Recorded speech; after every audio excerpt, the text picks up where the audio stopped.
Mr. Anthony Felan, what's up, bro? Hey, man, it's good to be here. Thanks for having me. Yeah, man. So you've done a lot, man. You've done a lot since I met you, and I don't know you that well, but we've crossed paths and we've had some dealings, over the past 5 or 6 years.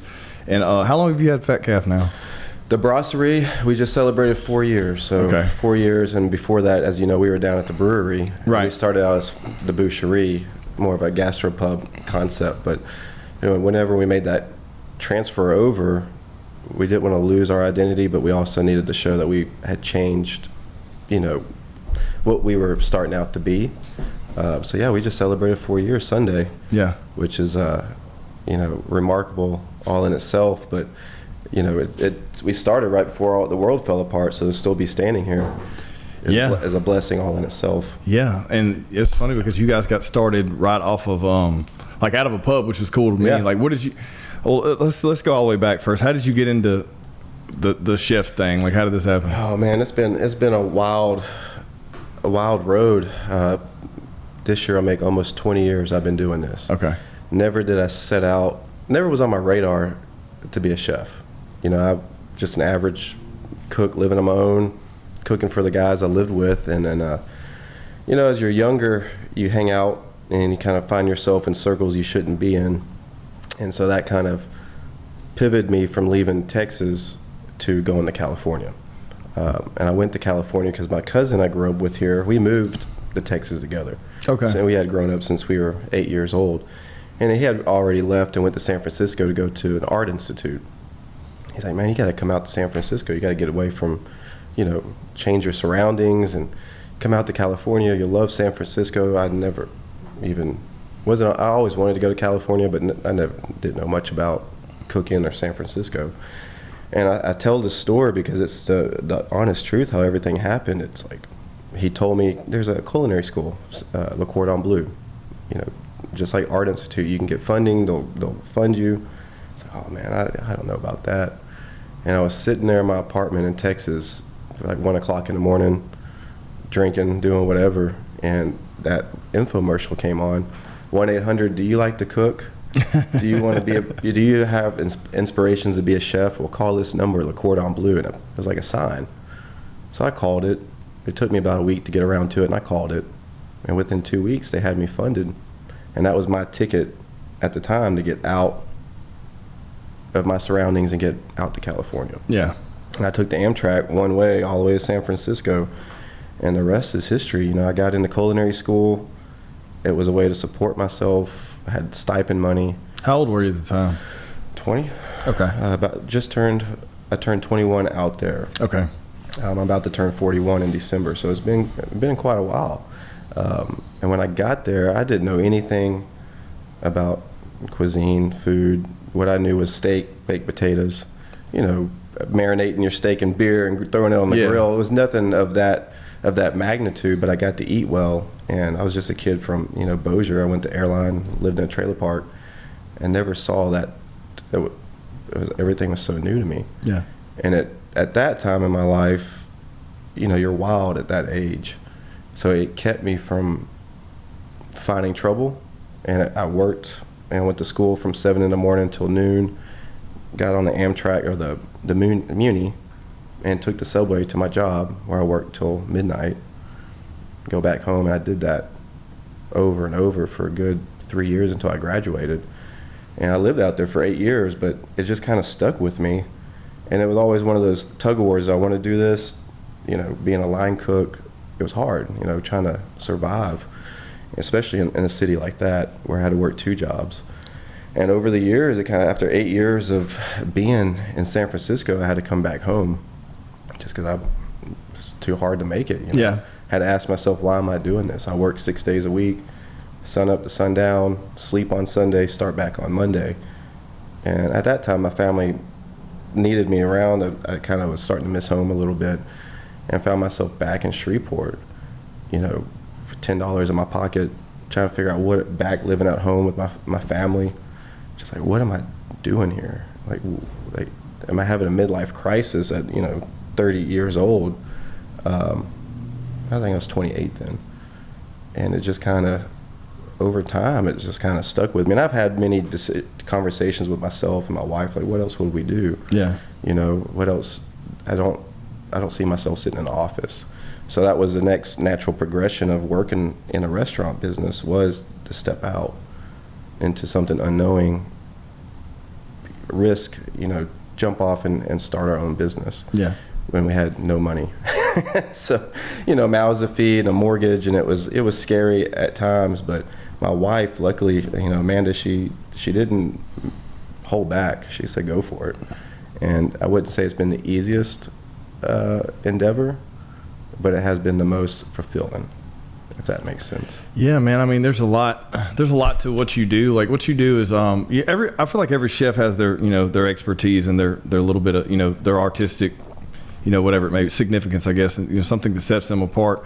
But I feel like when I met you, we were doing a high school reunion. I think we talked about this not too long ago. Like, they were wanting to put together a high school reunion, and then we'd talk to you, and you're like, yeah, man, I can do it. And then I showed up, and this is before I got into doing barbecue much. You know, I showed up, and you had the smoker out front, and you were getting everything lined out, and like the food was phenomenal, and it was like we had barbecue, but it was barbecue that a chef had prepared, not barbecue like somebody like me's prepared. Right. You know what I mean? It doesn't have that flair and that pizzazz, and doesn't have that, like when you put it on your plate, it just doesn't look amazing. It just, what I do kind of tastes good. What you're doing like tastes good and looks good. But anyways, like I saw that, I was like, holy shit, this is awesome. And then we started moving business networking group there, and you know, you guys were feeding us, and we were like, they were doing y'all's breakfast and stuff in the morning, I think. Yeah. And then the brewery started popping off, and you guys were busy all the time. And man, but what I realized is like that it's just unique. You have a unique following. You have a unique flavor. You have a unique menu. Where's all that inspired from? Like, I mean, because I don't feel like everyone can plate something nice and make it look pretty. If you're not everyone, I'm saying like a legit chef can plate something, make it look great, but it doesn't mean it's going to taste great. But you have something that a little bit different, and I can't put my finger on what that is. You know, I couldn't tell you either, really, to be honest with you. Like, over time, you kind of, your individuality comes out in cooking, and when you're at restaurants, you get to cook kind of what you want, but there's always the realm of what they need it to be. So you're kind of locked in some of your creativity, right? You know, because they have some certain things and price points and margins they have to meet. So over time, it's just working with really good chefs, really good cooks, networking. I think spending a lot of time in California and getting to see that uniqueness from the product to the preparation to the final product on the plate really gave me the feet to stand on to do my own thing, especially here in Shreveport, Bossier. Yeah. It's taken me, 20 years to get to where I am, and you still got to keep on pushing. Just because where we're at doesn't mean that we can sit at home and eat bonbons now and count $100 bills. It's still, you know how it goes. You still got to hustle every day. You still got to find out what the next move is. And now my role has kind of changed to where I don't do the day-to-day cooking anymore. And it's taken me some time to get there. My role, which has been a very big lesson for me to try to change my mind, is to learn to work on the business, not in the business. Yeah. And I have control issues, especially when it comes to your brand and your food. But we are fortunate and blessed to have a team, especially my sous chefs, who have worked with me and been with me long enough that kind of understand what we're going for.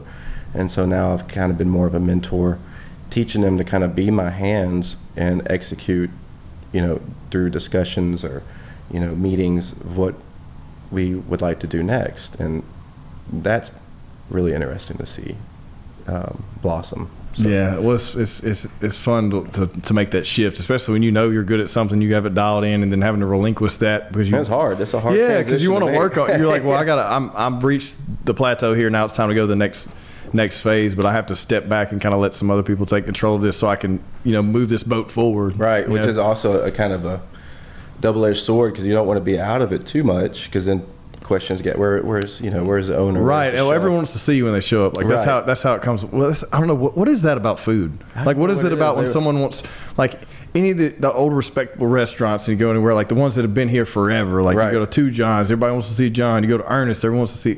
Like you go and place where you see them, right? But as things grow and they get things where they need it to be, I think that's the whole objective, is to get to where you can have a little bit more quality time. Yeah. You know, and then you throw kids in the mix and yeah. marriage, and you know, so that work-life balance is something that is always a tug of war, but something that we're still, even today, still trying to figure out how to be in multiple places and be what everyone needs you to be. And that, I think that's, you know, the $1 million question there. How do you manage all that? Yeah, it's a lot, man. It's a lot. It really is. How did you feel like it had to be scary to bring your brand into an area, for, you know, to put this in perspective for people who are not familiar with the area, who listen and watching, like, we're in North Louisiana, so everything's either fried or smothered and covered. Right. Like, it's not, you do have, if you do have some establishments with some higher end food, it's still your, you know, higher end cuts of steak, you know, or fish, you know, it doesn't really get too elaborate.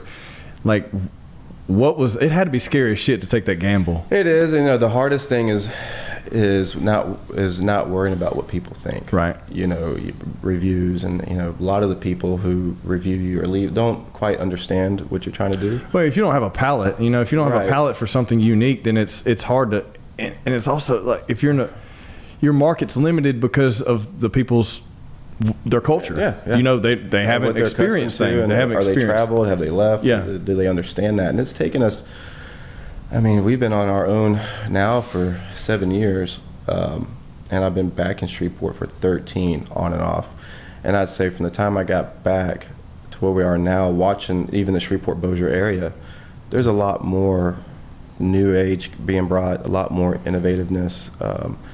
But it is scary to put something of yourself on a plate and not try to make it seem too intimidating for the average diner to come in and sit down, look at a menu and not feel, you know, not capable of ordering off that menu, I guess, but letting them be able to enjoy it and open their minds. That does make sense, because you do have a lot of people who may have been in a box, you know, when it comes to experiencing any type of dining. And so whether they're just going to the Shoguns or the Roadhouse, you know, they don't really know anything else other than they see certain ingredients. That's their fine dining. Like, but yeah, you see this elaborate menu, and you're like, I don't know what that doesn't look like it should be in my food. You know what I mean? Like, but then they try it and they love it. Right. And, you know, and that's something that it just makes you feel good. Yeah. You know, and sometimes you get the mark, sometimes you hit it, sometimes you don't. But that's with anything that you do. But as long as you can correct it and listen to the clients and kind of see what the demographics dictate, then it makes it a little bit easier. So we tend to try to have some fun, but also have stuff that everybody can enjoy, without being too pretentious about it. And I think that sets us apart. Do you like cycle in new items to try on a constant basis? Like, how often are you like bringing in new like menu items or off the wall specials that someone may not see? Like, is that a seasonal thing, or is that a? Yeah, it kind of reflects on season, availability, price points. You know, as things right now, as everything is so expensive right now. Yeah, and you're in a market too where you can't be. You know what I mean? Like, to be competitive, you also have to keep that in mind. Right. You can't in this market set yourself out of the market either. Right. But it's just looking at what we have, and then, you know, running specials, or we do a chef's table or wine dinners where we have the canvas to do something a little bit more fun, innovative, to get the feedback before we just go throw it on the menu. Right. Because sometimes, you know, things run really great as specials and people love it, and then you put it on the menu. It just sits there stagnant. Yeah. You know, one of those things that took a long time for people to like is escargot. You know, we sell a lot. Really? Escargot. Yeah, I'm not touching this. Yeah. And that's what everyone says until you try anything you put butter and garlic on. I mean, yeah, that's pretty much anything, right? It's a texture thing, and you eat with your eyes first. So the visual aspect of it. And I was the same way when I first tried them, but then it's just like, once people try it. And I think that goes with anything brought to Shreveport-Bossier as far as cuisine. You know, it's hard for any other ethnic foods to be brought in, because if it's not fried, if it's not pizza, if it's not burgers or Mexican food. Mexican food, yeah. You know, it's people they're a little bit more leery of it. Mm-hmm. But once they open their minds and try it, and you give it to them in an environment where they feel comfortable trying it, then it just kind of domino effects. And we're fortunate with that. And our clientele base, really, they push us. They're open for anything fun. our chef's tables, we'll bring in live scallops in the shells and Japanese crabs that are still kicking and bring them out in the fishbowl at the table. And sometimes it's a shocker, you know, sometimes people just step back like, oh my goodness, like that thing's still kicking. Yeah. But it was kicking at one time. It's just, you know, you get to see it now, we're about to prepare it. And they have fun with it, you know. But yeah, I mean, we have a great clientele base that's taken us years to develop and train, essentially, you know, their palates to appreciate what we do. Yeah. So we're fortunate. Well, and you brought something up earlier too that, like when you opened this, like you stepped out of the brewery space, you essentially had, like you said, it was a gastropub almost like set up, and it was awesome because you had like a food truck inside of a warehouse that you were operating. Dude, it was badass. I was like, look at this shit, you know, it was cool. And y'all were spitting out a lot of good stuff, but like what I noticed about it, even though it was like almost like pub style food, it was still craft. Yeah. Everything was craft. Like it didn't feel like you were going to eat bar food. You were going to eat, like you were going to enjoy a craft beer, but then you were getting craft food. Like and we had the butcher, you know, the butcher in the back. So we were getting a lot of our stuff from Smith Family Farms. And I mean, that whole trifecta that we had was a great experience. I think it was something that went really fast, and we were all successful, but we didn't know how to maintain that and get it all in working order. But it grew so fast. It went from the smoker out front, borrowing that, to that taking off, to getting the food truck. I mean, when I first took over or started out, all I had was a flat top. Yeah. So I was out there on the patio cooking 1 or 2 items a night, trying to keep up on this Blackstone flat top. That's all I had, you know, a hand-me-down from my dad. And then it took off and went into the food truck, and then food truck getting moved inside, trying to navigate that, which, you know, it sounded like a good idea in the beginning, but then we got to the summertime and it was, you know, no one told me the brewery in the back was going to be 128 degrees and you're sitting in a sardine can sitting on, you know, however many BTUs of gas pumping out of that thing. And it was, you talk about some hot days. It got to some points where we just had to say, shut it down. Yeah. You know, fuck it. We can't, we're going to die. Keep on. You know, we can't breathe out here. It's so hot. And then, you know, to be able to make the transition into Cresswell was a whole nother, you know, situation. Because you get all the naysayers, you know, everyone knows about that location. And in this town, people are quick to say, I don't know about that. What's the story on that location? You know, the only really successful restaurant that was there was Columbia Cafe. You know, Matthew Lynn, who is still currently my landlord and owns that location, the property, and a bunch of surrounding properties around it, had Columbia Cafe for 14 years. Okay. So he did that and was very successful. And then he decided, you know, after 14 years to do something different, and had leased it out. And it had probably been 4 or 5 restaurants within a 5-year span. So naturally, we say we're going to move there. It's like, oh, you're moving to the cursed building, the cursed location. There's no parking. There's, you know, all this stuff. But we had looked at all that, and honestly, I didn't even tell my wife we were moving because I knew it was going to be too much of having to explain myself. So I went with it with the mentality, better ask for forgiveness than permission, right? Because we needed the bar, we needed liquor, we needed, you know, we weren't making, the business was good, but the business model itself was not structured. Well, I mean, you're not able to, I mean, you have all the surrounding elements too. Right. Like, to fight, like if they're having an event here, just take away from this. It's just one of those things where you don't have control over your you're trying to work together and try to do everything. Yeah. So it has to be a collaborative effort every single day, and that can't be maintainable forever. Like it just can't. Like at some point, you find yourself kind of, is your business, but is it really your business? Right. Are you working for someone else and delivering what they need you to deliver? So, you know, when I found that location, I looked at a bunch of locations. And I found that location to the point I had looked at it so much that Matthew Lynn was like, here's the keys. Come in anytime you want and just sit in here and think about it. And so there was many times I'd leave and go up to that restaurant, go in there, drink some beers. My business plan at the time was a rolled butcher paper across that bar before we rebuilt the bar. And I had a Sharpie, butcher paper, and I was sitting there trying to write a business plan, calculate finances, you know, how we were going to do everything, what this concept was going to be, how we could convert it into a different identity but not lose our clientele base. But then when it came to sign the lease, my wife was 51% business owner. So I needed her to sign the lease. Yeah. I was like, oh, this is not going to go good. She is not, going to go with this because of, the stigma behind that location. And we had absolutely no money to make that. We were either going to sink, right, or figure out how we were going to get out of that situation and do something on our own, completely on our own 2 feet. And so when it came time for me to do the lease, I picked her up and said, hey, I want to take you out to eat. There's a new restaurant that's supposed to be opening up in the old Columbia Cafe. And that building has history because we used to live 1 block over. Okay. And used to go there all the time when it was Columbia and Stir Tapas when Chase Boydum had it. And back then, I was like, this would always be a good location. And when years went by, long story short, here we are. And so we walk up, and I'm like, oh, the door's locked. She's like, it doesn't look like there's anyone here. I said, yeah, but there's supposed to be a restaurant coming. Let's go to the back door. And the key only opens the back door. Okay. No other doors does this key open. So I get to the back door, and I reach in my pocket, I pull the key out. And she's like, are you fucking kidding me?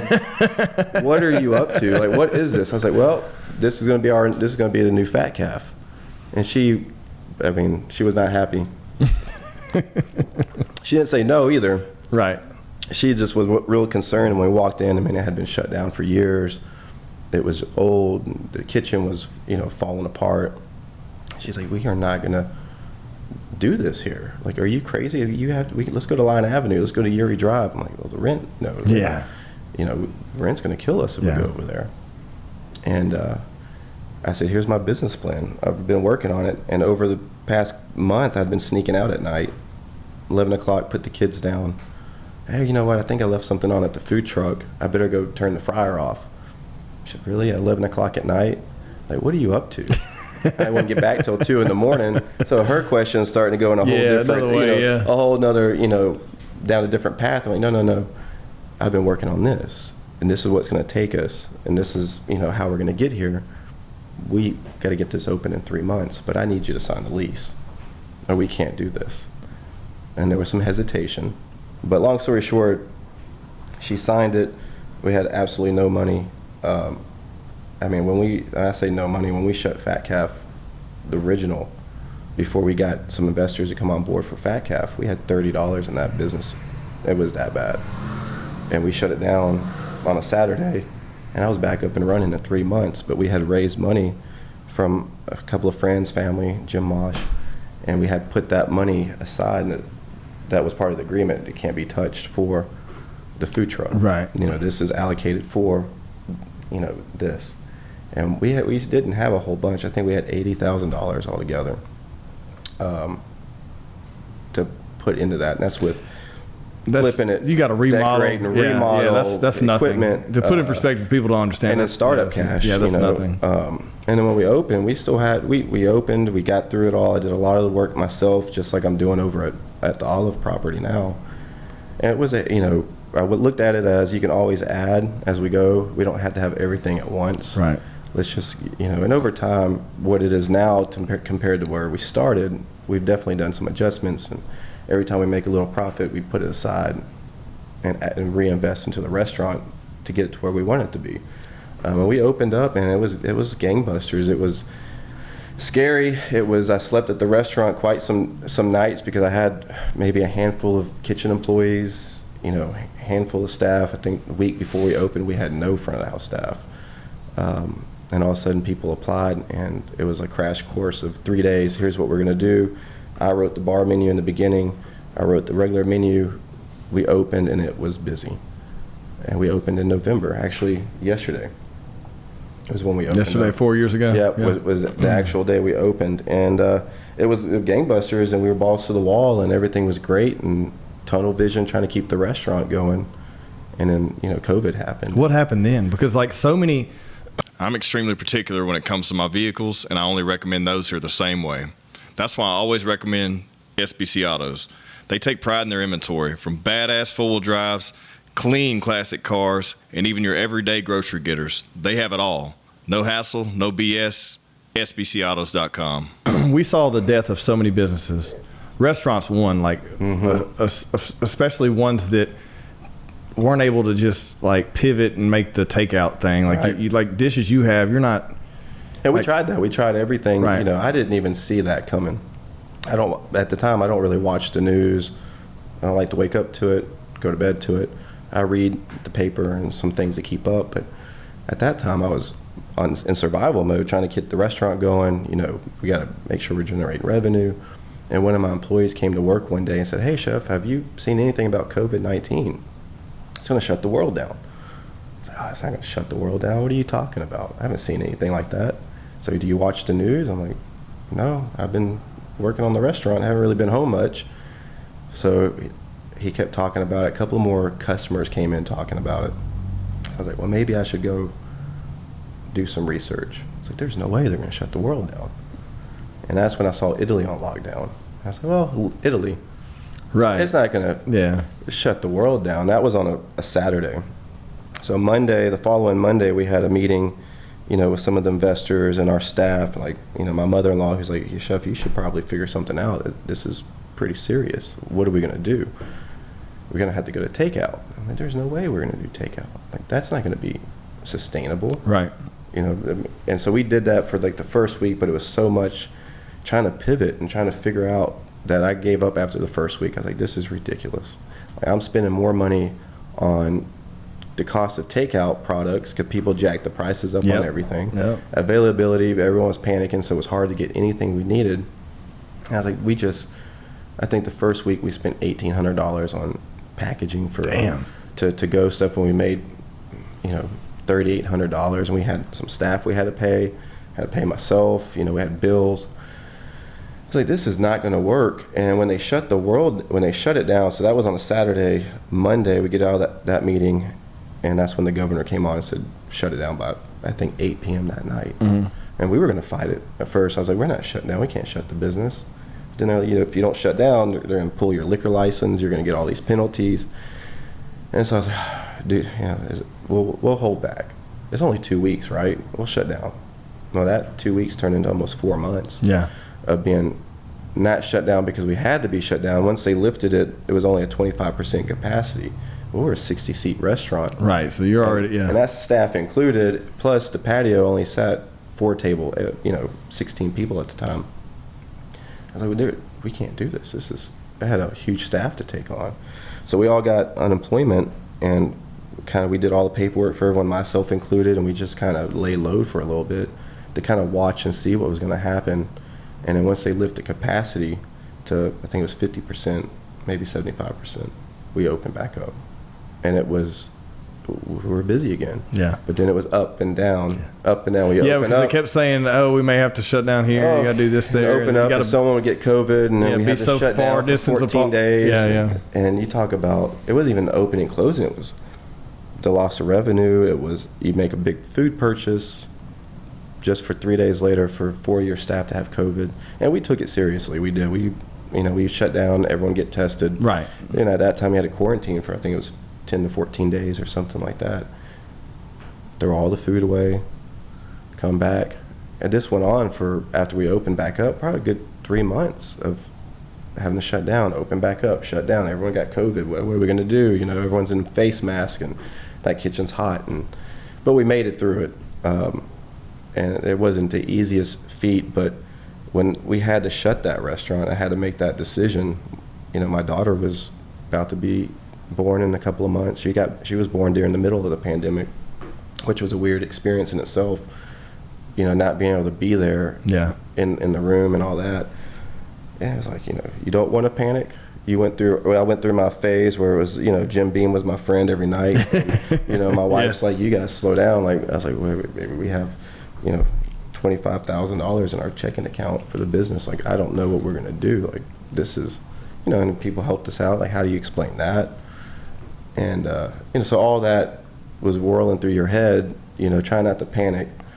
And finally I said, you know what, it's not going to end good if I keep on at this route. Let me just, you know, get some clarity to myself. Let me just sit back and see what's going to happen. And eventually everything worked out. But it wasn't the easiest. I mean, you saw a lot of people close. Either, I feel like a lot of them closed because it was hard. A lot of them closed because it was a ticket, an excuse to be able to shut down. Right, yeah. You got to a point, especially if you've been doing it for years already, it takes a lot out of you. And you get PPP money, you're like, well, maybe this is my ticket out. Right. But we didn't have that option. So we just kept on pushing, and we did what we had to do, and we got through it, and we're blessed to be here, breaking ground on another location, pretty soon. But when you look back at it, 4 years goes by like nothing. Yeah. Yeah, it doesn't seem that long ago. It doesn't seem that long ago. No, it really doesn't. But it's crazy what we've been through, like everyone has been through in the past 4 years. Like to experience life before that, life during that, and then close, then now it's like almost back to, I feel like everything's back to normal. But everyone's got like I don't know, everyone has an opinion now because there were a lot of freedoms taken away, for a short amount of time, and it scared the shit out of everyone. And you didn't know what was going to happen. Right. It put things in perspective, or it crushed some people's, motivation and drive. Was high then too, which was, I had a couple of good friends who lost their businesses, and that was, they couldn't take it. And that was, a hard pill to swallow. And I think that worried my wife a lot. She saw the way I was going, being stressed, and she's like, you got to reel it back in. Like, I don't know what you're doing right now, but we're going to need you to come back to us for a little bit. And so, but we made it. We made it. Yeah, you're here, bro. Yeah, I'm here. What's this next move you're doing? What do you got going on? Because honestly, I haven't read into it too much. I was like, I'm gonna wait and talk to him. Well, we before we started, even before the food truck, when I first, I was at Wine Country with Jason Brady for years, and the pivoting point for me was when my father passed away. That's kind of what kick-started me to do my own business. He had worked for someone for 25 years, and just at his funeral to get a minute and a half speech. And the person he worked for was a good guy, and he enjoyed working for him, so it was nothing like that. But just to see 25 years for that. Yeah. And I sat and I looked at my wife, and I said, Amanda, I'm quitting my job. I'm like, that's not going to be me. If I'm going to work hard and die, at least it's for me and you guys. Yeah.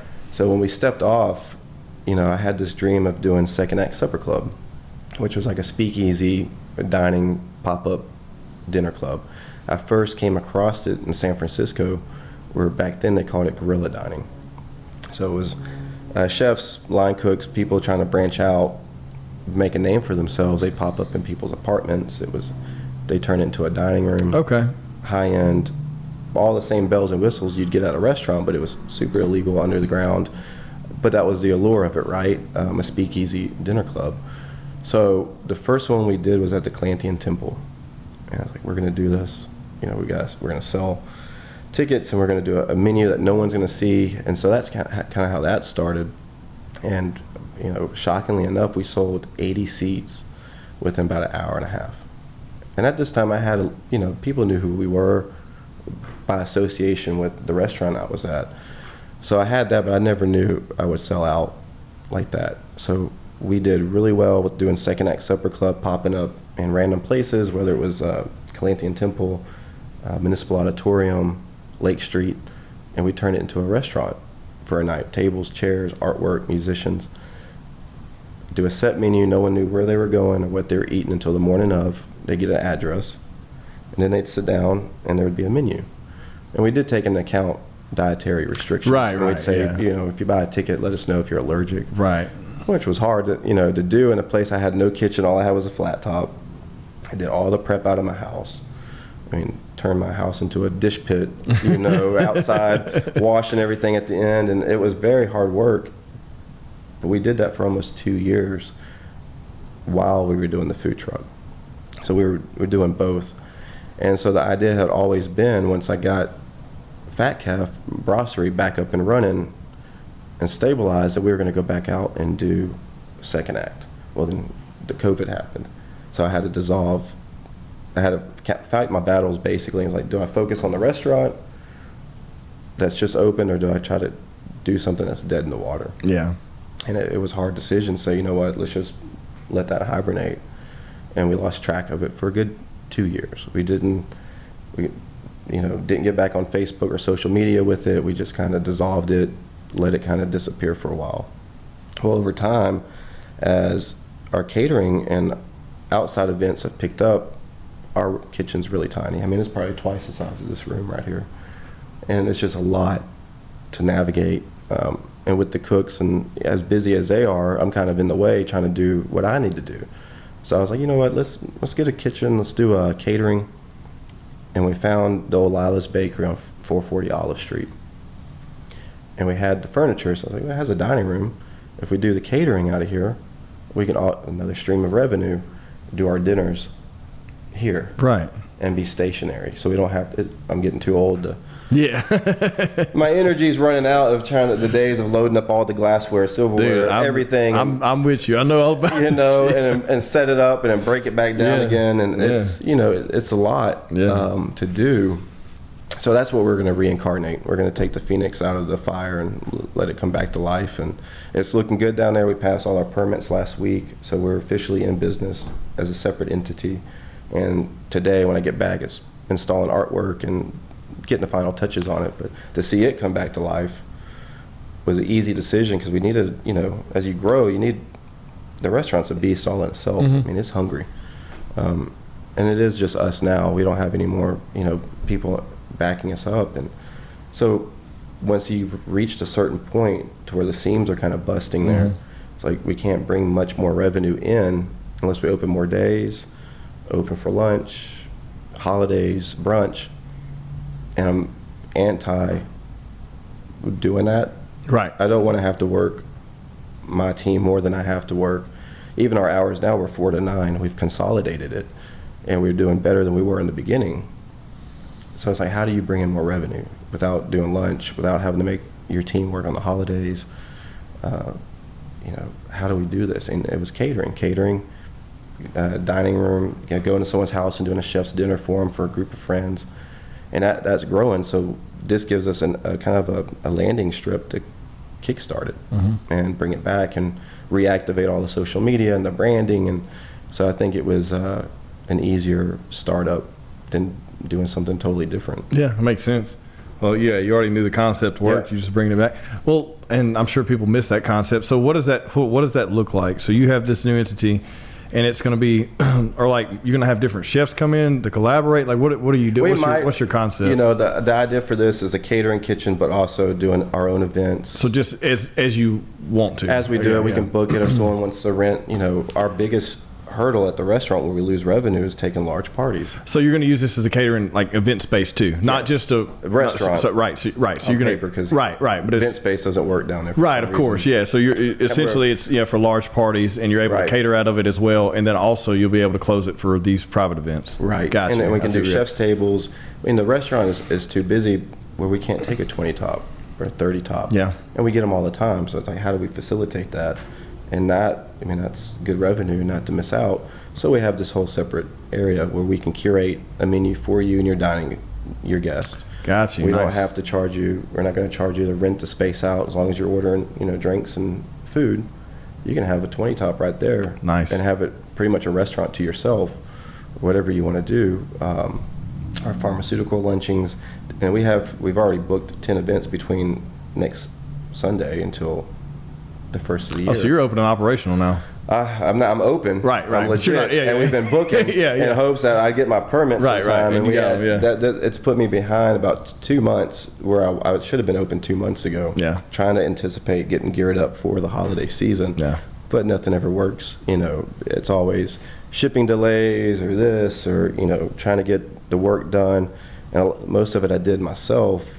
And that's not my forte. Yeah. It's a lot of iPad, Google, YouTube, watch a bunch of YouTube videos, get a supply list, go to Lowe's and talk to those guys up there, and about 15 billion trips back and forth to Lowe's to build it. But we're doing it, and I'm excited to see it.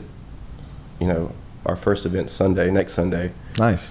So that's where we're pushing hard to get art up now. The last final touches to it. Everything else is ready to go. Gotcha. So it looks good. It's another old building in Highland. Our lease for Fat Calf was up in May, and we entertained for a brief second to relocate. That's a lot of. I don't know if I'm just tired But it's like, to move a whole entire restaurant, plus a staff of 30 and keep that going, is not feasible. Right, and especially if you don't have to, you're creating this other means. It's taken us 4 years to drive the traffic there, and people are creatures of habit, and we've seen it time after time. If you move locations, sometimes it doesn't work in your favor, but we needed more room. Parking is we all know it's hard to get there, but take that away. In any big city, you don't have parking, so that doesn't bother me as much anymore as it did in the beginning. Things have changed too from when you open. Like you have more people Ubering and having drinks and dinner and going home. And like, we encourage that a lot too. Like, you don't have people. You don't have so many people filling the parking lot. Which is something that does make that a little bit better. You know what I mean? But people's. I've heard that complaint about anything we do, like events, because I help with a lot of events. All this stuff we always have going on, and people always, that's the first thing they bring up. I'm like, look, man, do not deter yourself. If they want to come, they will come. Like, don't shoot yourself in the foot thinking, oh, we don't have the space for people to park, so they're not going to show up. If it's worth coming, they'll come. We're in a different age now. Like, they'll figure it out. They're going to figure out. They'll park on the street, or they'll Uber there. You got to walk 5 minutes. Share. That's not that bad. Yeah, and man, it's what. And it's cool too to see, like, anytime anyone is like investing back into an old district and an old area, that neighborhood has a lot of value in this area, and a lot of people care about it. And there's some part of it's ran down, but the other part of it's being replenished, so it kind of, I feel like it's just survived. It's survived. It's, And it's kind of, it's growing on me. I can tell you honestly, in the beginning, I was like, oh man, like we've seen some things and we've had some things happen on that property that make you, scratch your head, and it's taken me a lot. What it has taught me is, taking a deep breath, because I used to panic about everything. Every little thing would just stress me out, trying to, moving forward with it. And it's like, as we thought about moving, it's like, where do you go? I don't want to be in a shopping center. I don't want to pay high dollar rent to be somewhere else, and we have it's nice to be, we're the lone man standing in we're like the only neighborhood restaurant, really. And you have in the neighborhood, and it fits. I don't know. It's the aesthetics and the I don't know, your brand. It fits. Like, what you're doing fits. Like, it's not like. And that was going to be my question back when we were talking about the food truck to this. Is like, did you take that did you always plan on doing something like this, or did it just kind of fall in place? And like, did you take that, because I feel like strategically, as I look at things, because I'm like a marketer to my soul, so I'm always looking at the bigger picture, and I'm like, did he strategically place these menu items in front of these people to kind of get them slowly introduced to some culinary like culture? I think and then slowly morph that into something, because I don't think, and this is just my honest opinion, I think it would have been way harder for you just to jump into your restaurant. It goes back coming out of nowhere, training them and educating. Yeah, I really think you cultivated everyone out of that gastropub. Like, I really do. Like, I think you with those menus you cultivate, it's like, here's a burger, but this ain't just a fucking burger, bro. It's like, like when I look at this, buns are getting made for us. Come in, I pick it up fresh from the butcher. And you have these, the Brussels sprout, and all the things Brussels like, are number like one bone still. marrow, like stuff that people have never seen. They're like, wow, but I don't know if. Like, and coming out of a food truck, right? But you were getting them there because they were there for the experience, and they weren't just coming to chase a menu. You know what I mean? Right. Like, it seems like it worked out. And I don't know if that was by design or if it just baby steps. I think you're right. If I would have gone and just opened up and this is what we're doing, people got to have trust in you, for one. Right. They got to trust that they're going to get their value, and I think we've over the years have gained that, where people know what they're going to get. Our regulars, our people that support us. Now, you get some people that don't know who we are, never dined with us before, and they get home and they give you a Yelp review after another extra glass of wine, and they served me this beef tartare that was raw. It's like, well, what the fuck do you want? Or they foie gras. I ordered this foie. I thought it was fried chicken, and I can't believe that they sold me good. It's like, but you don't understand it. Those reviews tell their own story. Like, people will get caught up in my industry. Like, man, I got a bad review. I'm like, you have 101 stars. 105 stars. You have one star. I'm pretty sure anyone intelligent enough that would be your potential client would realize that this is malicious. Or like in your industry, like it's pretty evident that if, these people just don't know what the hell they're talking about, Hey, you don't have to be everyone's cup of tea either. But I wasn't saying that it wouldn't have worked. What I'm saying is I just think by design it worked out perfect. Yeah. And I know it still was not easy by any feat, but like it seemed to me that you slowly introduce some culture into, this area, into a demographic of people that probably wouldn't have had it had they not been in that brewery. You know what I mean? And and randomly come across and the flavor profiles. And again, it's also has to do with our community. I mean, we have a great community here. So for small businesses to open up, if we were anywhere else, if I would have stayed in California and tried to do this, oh man, I wouldn't have. You don't have the support, you don't have the people, the connections. You open up a restaurant here, it's the networking, it's meeting people, it's leaving a good impression. It helps open those doors, and that's been another key to our success. Is just people know who we are and what they're going to get with us. And my wife is real big in the nonprofit organization, so she's a social butterfly. I'm more of a, I don't want to talk to a whole bunch of people. Yeah. So like the yin to the yang, but it's taken us time, and we're grateful. It's taken both of us, to elevate and stay true to ourselves, and be okay with people judging us. Once you put it all out there, you got to be okay with that. But it's been a learning curve. Yeah, I bet, man. I can only imagine. What would be your advice to someone who is in your industry? Because I feel like everyone who becomes a chef, their dream is always to step out on their own, right? And have their own thing. Like, what would be your advice for those people? Like, because time. Okay. Take your time. Everyone. What I wish I would have done differently. I'm a great cook. I can cook anything. I'm great in the kitchen. I went to a good culinary school. I've worked in good restaurants, but one thing with the key is having the financial side taken care of. There was always meetings about numbers or this, but no one took the time to show me the financial side, P&Ls, and running a profitable business. That was something that, we figured out as we've gone. And luckily my mother-in-law, who does our finances, I think you've met her, Bernice, that's her background. So she took the bookkeeping over and making sure, money's going where it goes and bills are getting paid and stuff that if I had to do that on a day-to-day basis, I'd be upside down. It's because no one ever taught me that. But I say, take your time. When the time is right, the doors will open. But to jump into it, maybe you can cook good food, but without everything else, a good reputation, good philosophy, a good working relationship with, the community and people that want to come work for you. It takes all that, and just to open up a business and get the cash register going doesn't necessarily equivalent to being successful. Yeah, no, I agree. People, if they only knew how much it took to like put a menu together and then fund that menu. It humbles you too. Yeah, dude. And make sure that that number at the end of the day looks great, but then when you take all your costs out of it, you're like, I didn't really make that much. You're doing good, you're busy, but by the time you take everything out of it, what's left at the end of the month, you're not rolling in it. And with the cost of everything going up and pay rates and everything going up to maintain that business, it's not for the weak of heart. Some days you're going to eat, some days you're not going to eat. Some days you live paycheck to paycheck, even owning the business. Yeah. But once you get enough ground under you, it does get better, but you have to be willing to take the hits on the chin and go through some really hard times to get to the other side. I don't know if a lot of people understand that, because I didn't understand that at the beginning either. It humbled me quite a bit. I was like, I can cook good, and I was full of, like you'd say, piss and vinegar. Yeah. I was very headstrong, and we did it, but there were some days where it was like, what are we going to do? Why am I doing this?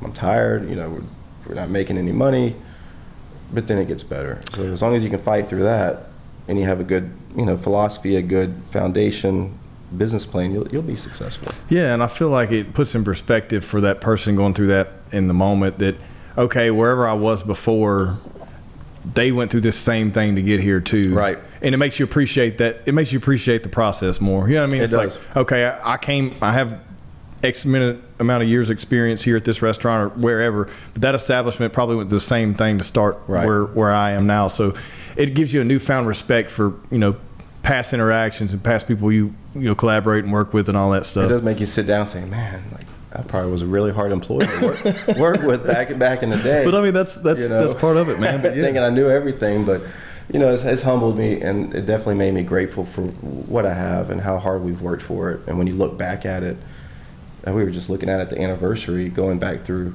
all the pictures and memories and everything like that, and you just start seeing, I saw the smoker out front, I saw I still have that flat top, and I still keep in the closet. One day I want to dip it in bronze and use it as a liquor cart. Hell yeah. But when you look at everything and you look where you're at, it makes you smile, Yeah, man. Yeah. I mean, look, you've done it, bro. You're here. Now you're just sharpening the tools at this point. You know what I mean? You got to keep on every day. Yeah. Well, look, man. Let's wrap this thing up. Is there any final thoughts or anything you have? Anything? No, thanks for having me on your show. This is I can't wait to see this. And yeah, man.